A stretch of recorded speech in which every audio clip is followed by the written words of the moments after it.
பயன்படக்கூடிய வகையில் இருந்ததுனால அதை தவிர்க்க முடியாது.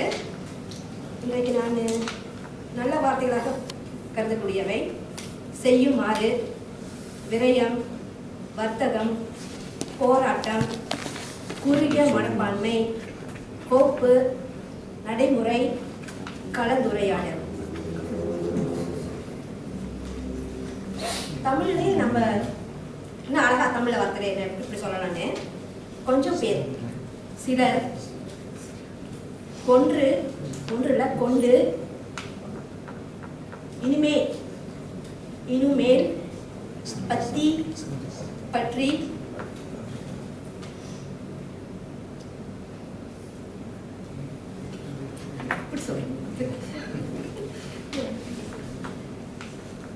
நினைச்சு பார்த்தாவா, நினைத்து பார்ப்போமானால், முன்னுக்கு முன் வந்து சொல்லலாம்.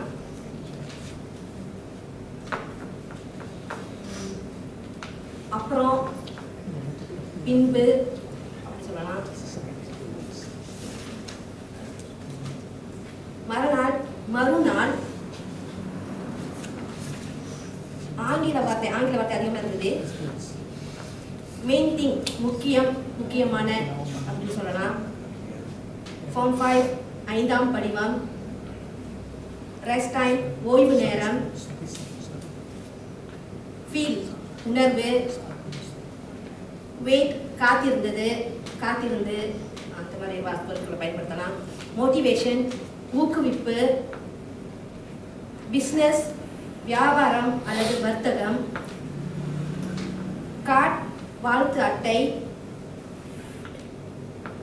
வேர்ட், வார்த்தை, சொல், இந்த மாதிரி வார்த்தைகளை பயன்படுத்தலாம்.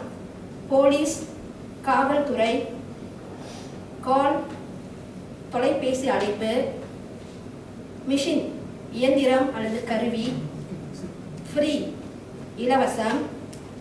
செட்டப்னா பொருத்தி, அதை வந்து பொருத்தி கொடுப்பீங்களா அப்படின்னு கேட்டுக்கலாம். காப்பி, நகல் எடுக்கிறது. எக்ஸ்ட்ரா, கூடுதல். நான் குறித்து வைத்த சொற்கள் இவ்வளவுதான். அனைவரும் நன்றாக பேசியதற்கு என்னுடைய வாழ்த்துக்கள்.